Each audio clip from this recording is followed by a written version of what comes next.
Hello friends, welcome back to my channel. Previous கிளாஸில் plain zigzag போட்டோம்.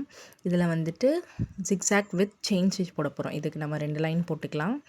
மேலே ஒரு லைன், கீழே ஒரு லைன். எப்போவுமே வந்துட்டு பிகினராக இருக்கும்போது ஸ்கேலில் லைன் ட்ராப் பண்ணிவிட்டு யூஸ் பண்ணுங்கள்.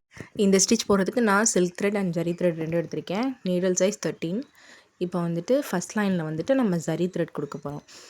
இதுக்கு என்ன மெத்தட் அப்படின்னா, ஆக்சுவலாக கீழே ஒரு பேஸ் வந்துட்டு செயின் ஸ்டிச் கொடுத்து அதுக்கு மேலே வந்துட்டு நம்ம ஜிக்ஸாக் போடுவோம். எப்பவும் போல் பேக் ஸ்டிச் போட்டு செயின் ஸ்டிச் கண்டினியூ பண்ணிக்கலாம். இதுக்கு முன்னாடி போட்டதில் ட்ரையாங்கிள் ஷேப்பில் ஜிக்ஸாக் மட்டும் போடுவோம். 2 லைன் கொடுத்து மேல் லைன் கீழ் லைனையும் வந்துட்டு ஜாயின் பண்ணியிருப்போம். அதில் ஜிக்ஸாக் போட்டிருப்போம். இதில் ஒரு செயின் ஸ்டிச் இந்த லைனில் ஏதோ ஒரு பர்டிகுலர் லைன் வந்துட்டு வரைஞ்சிக்கோங்க. அந்த லைனில் வந்துட்டு நம்ம ஜரி த்ரெட் யூஸ் பண்ணி செயின் ஸ்டிச் வந்துட்டு கவர் பண்ணிக்கிறோம். அதுக்கு மேலே வந்துட்டு ஜிக்ஸாக் வந்து ப்ராக்டிஸ் பண்ண போகிறோம். இப்போது இந்த செயின் ஸ்டிச் போட்டாச்சு. இது நம்ம ஜரி த்ரெட்டு, சில்க் த்ரெட்டில் எதை வேணாலும் பண்ணலாம். இது ஒரு line compulsory zari thread and silk த்ரெட்டில் நீங்கள் ட்ரை பண்ணணும். எண்ணாட் போட்டுட்டு ட்ரை பண்ணலாம். இப்போ நான் எண்ணாட் போடலை. பிகினராக இருக்கீங்கன்னா எண்ணாட் போட்டு ட்ரை பண்ணுங்கள். அப்படி இல்லைன்னா குட்டியாக ஒரு பேக் லாக் கொடுத்துட்டு அப்படியே க்ராஸ் பண்ணி ஜிக்ஸாக் போட கண்டினியூ பண்ணிக்கலாம். ப்ரீவியஸ் கிளாஸில் வந்துட்டு ஒரு லாக் கொடுத்து அகெயின் கீழே வந்துட்டு ரொட்டேட் பண்ணி அந்த ஜிக்ஸாக் ஸ்டிச்சை வந்துட்டு நம்ம செக்யூர் பண்ணோம். இதுக்கு அந்த லாக் கொடுக்க வேண்டியதில்லை. அதாவது செயின் ஸ்டிச்சே குட்டியாக போட்டது தானே லாக் ஸ்டிச். இது வந்துட்டு மேலே ஒரு ஒரு செயின் ஸ்டிச் போட்டுட்டு கீழே திருப்பி அப்படியே அகெயின் ஒரு செயின் ஸ்டிச், அவ்வளோதான். இதுக்கு நம்ம லாக் ஸ்டிச் எதுவும் கொடுத்து செக்யூர் பண்ண வேண்டியதில்லை. செயின் ஸ்டிச் பேஸில் இருக்க லைன் மேலே க்ராஸாக வந்துட்டு ட்ரையாங்கிள் ஷேப்பில் குட்டி குட்டியாக நம்ம வந்து செயின் ஸ்டிச் மட்டும் கொடுக்குறோம், லாக் இல்லாமல். சரிங்களா? இது வந்துட்டு கட் ஒர்க், அப்புறம் வந்துட்டு நம்ம நெட் கிளாத்லாம் வந்துட்டு ஃபிக்ஸ் பண்ணுறோம் இல்லைங்களா, அதுக்கெலாம் வந்துட்டு இந்த ஸ்டிச் தான் வந்துட்டு யூஸ் பண்ணி செக்யூர் பண்ணுவோம்.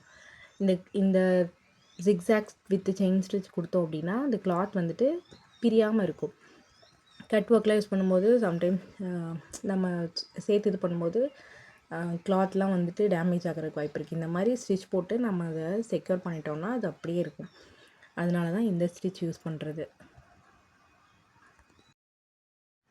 இதுக்கு நம்ம குட்டி குட்டியாக செயின் ஸ்டிச் போடணும்னு அவசியம் இல்லை. கீழே இருக்க லைன் சொல்கிறேன். அதுக்கு நம்ம ஓரளவுக்கு பெருசாக கூட போட்டுக்கலாம், நீளமாக போட்டுக்கலாம்.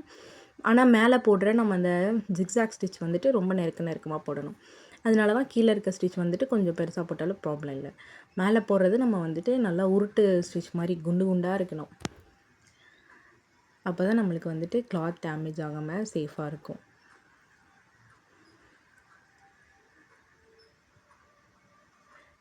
அப்படியே மெதுவாக ப்ராசஸ் பண்ணுங்கள். இது செயின் ஸ்டிச்னால ஈஸியாக போட்டலாம். நம்ம வந்துட்டு இதே வந்துட்டு சில்க் த்ரெட்லேயே பார்க்கலாம். அவ்வளோதான், ஸ்டிச் மூட்டை முடிச்சாச்சு. இப்போ எண்ணாட் கொடுத்து நம்ம செக்யூர் பண்ணிக்கலாம்.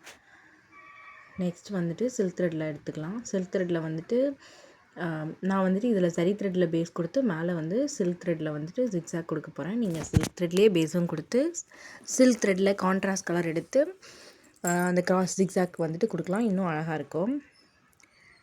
நான் வந்துட்டு இப்போ அகெயின் வந்துட்டு ஜரி த்ரெட்லேயே வந்துட்டு செயின் ஸ்டிச் ஒரு லைன் கொடுத்துக்கிறேன். கொடுத்துட்டு அதுக்கு மேலே பிங்க் கலரில் வந்துட்டு சில்க் த்ரெட் எடுத்திருக்கேன். எப்பவும் போல் மேலே போட்ட ஸ்டிச்சே தான் நெருக்கமாக வந்துட்டு மேலே ஒரு ஸ்டிச் கீழே ஒரு ஸ்டிச், அவ்வளோதான். லாக் இல்லாமல் கண்டினியூவாக போட்டே வாங்க. இது செயின் வித் சில்க் த்ரெட். நீங்கள் சில்க் த்ரெட்டில் கீழே ஒரு கான்ட்ராஸ்ட் கலர் க்ரீன் ஒரு சம்திங் எல்லோ கலர் கொடுத்து மேலே இந்த இது போடலாம், பிங்க் கலர் போடலாம். இதே வந்துட்டு இன்னும் கொஞ்சம் கேப்பாக போடலாம். அது இன்னும் கொஞ்சம் ப்ரைட்டாக எடுத்து காட்டும். இதை நான் வந்துட்டு சேம் இதாகவே போட்டிருக்கேன். எண்ணாட் போட்டு முடிச்சாச்சு. இதே மாதிரி ட்ரை பண்ணி பாருங்கள்.